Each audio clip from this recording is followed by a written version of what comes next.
Look at my honey girl. Now listen, she snores a little bit. Let's listen to her breathing and feel like her heart beating. She's such a beautiful soul. Extremely blessed to have her. You know, it'd be nice if humans were more like that, you know, but no, they're not. So,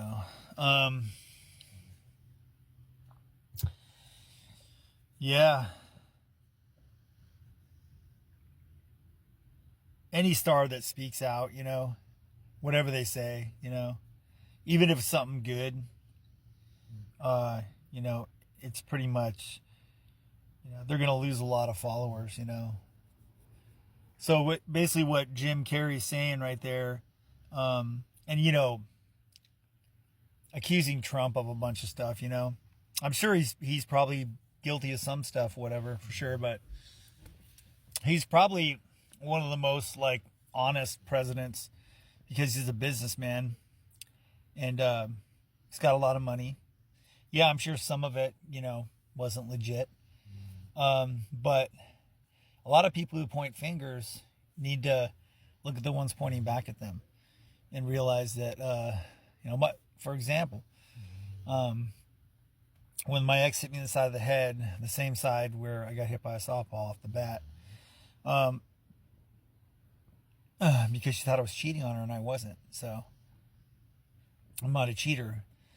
I have honesty and integrity, and on my Facebook dating profile, that's all I put: honesty and integrity. I don't put this whole paragraph of crap. So the more people say, the more people write down. Most of it's bullshit, you know.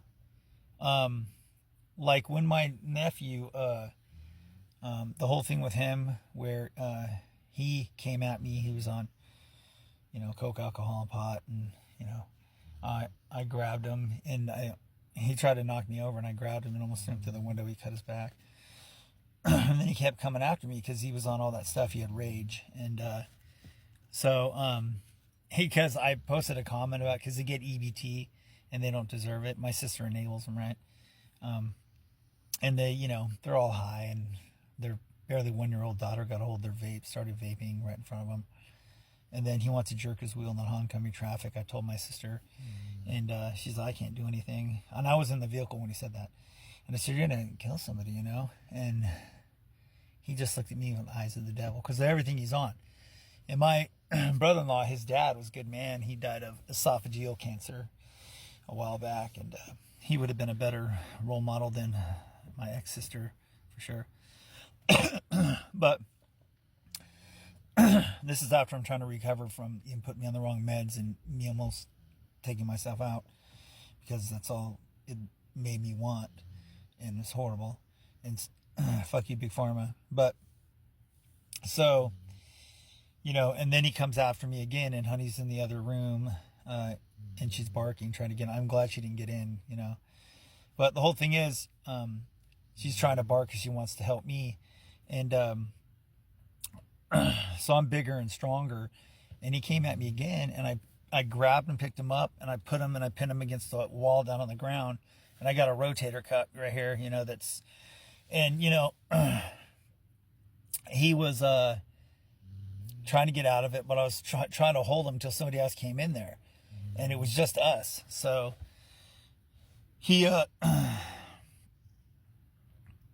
yeah, so I had him there, and how he got out of it was, he took his fingernails, and he went like this all the way down. That's why my head is so sensitive. That and the ECTs, all the way down. I was gushing blood all the way. Ripped my hair out, ripped my skin out. It's super sensitive. And then he started digging his finger in my eye to pop my eyes out, and I had to protect my face because I would have been blind. And so I knew what was going to happen. He got me in a rear naked choke, and he was choking the life out of me. And I could have poked back, you know, but, you know, and I could have punched him because he tried knocking me over in the beginning when all started, as I went to turn and walk away. And then I caught my balance, and I grabbed him, and I just tried to get him off of me. And I kept saying, love you, whatever. And, you know, I could have, anytime I could have, you know, I mean, I know how to defend myself, but I mean, you know, I changed his diapers, you know. I'm not going to do that. I'm not going to, you know, but it could have, it almost cost me my life, you know, because of that, not doing that. So, standing your ground. So, anyways, he was using the table and the back of the wall to just wrench. And my neck hurt like 2 years, you know, after that, you know. But he was trying to strangle me. And so I'm tapping his leg to stop because, you know, I was in a bad situation, and it's illegal to do that, rear naked choke. So basically that went on for like 3 to 5 minutes. And finally his friend upstairs, who's all high, they're a friend of my sister too, whatever, she's a weirdo. And finally he comes down to try to pull him off me. And as he's trying to pull my nephew off, he's tightening even more. So he's trying to kill me. And you know, all because he didn't like what I posted about them using the EBT to buy sugary snacks. And but he was already out of control. So he finally pulls him off of me. I get up and I'm all, you, like that. And she comes in, his weirdo wife, the same one that was high when their 1-year-old got a hold of the vape, and barely won. And she's like, what did you do to my husband? And I go, F you, like that. And then I had a talk with my sister right after that happened, as I'm still bleeding. I said, I told you to do something about this. And I said I could, you know, and I had my trailer on the property. I could put him in jail, you know. So anyways, this is going to probably be a 2-parter, but a 4-parter, maybe more.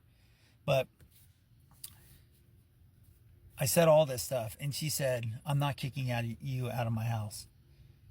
That's all she said. And I was like, really? And so I moved to Motel 6. It cost me more money, and I was starting a job on Monday, right? And so then I see a picture on my phone, somebody holding a piece of paper. They tried filing a restraining order against me. So I went to court. My sister was behind me, and they wrote up this whole thing to use my mental illness against me, myself, because of the wrong meds, because fuck you, Big Pharma. They used it all against me. They wrote up this whole stack of paperwork. It happened so fast, and I was like, why would you even do this? I mean, why would you even do this? You know, and the thing is,